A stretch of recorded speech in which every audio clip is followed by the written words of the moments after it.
നിന്റെ ലൈഫിലുള്ള ഒരാള്, നിനക്ക് ഏറ്റവും കൂടുതൽ വേണ്ടപ്പെട്ട ഒരാള്, നീ ഇഷ്ടപ്പെടുന്ന ഒരാളെ നിനക്ക് ഇപ്പം വലിയ കാര്യം, വലിയ വാല്യൂ ഒന്നും നീ കൊടുക്കൂല.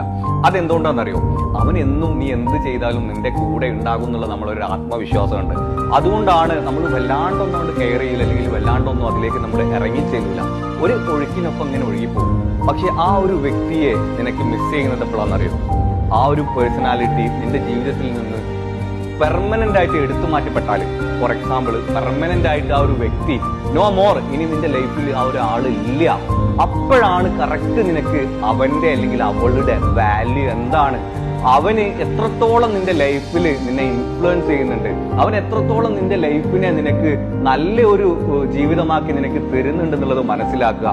പെർമനന്റ് ആയിട്ട് നീ സ്നേഹിക്കുന്ന, നീ ഇഷ്ടപ്പെടുന്ന ആ ഒരു വ്യക്തി നിന്റെ ലൈഫിൽ നിന്നും എന്നേക്കുമായിട്ട് ഇല്ലാതാവുക. ആ ഒരു സിറ്റുവേഷനിലാണ് നിനക്ക് കറക്റ്റായിട്ട് ആ ഒരാളുടെ വാല്യൂ എന്താണെന്നുള്ളത് നിനക്ക് കറക്റ്റായിട്ട് മനസ്സിലാവുക.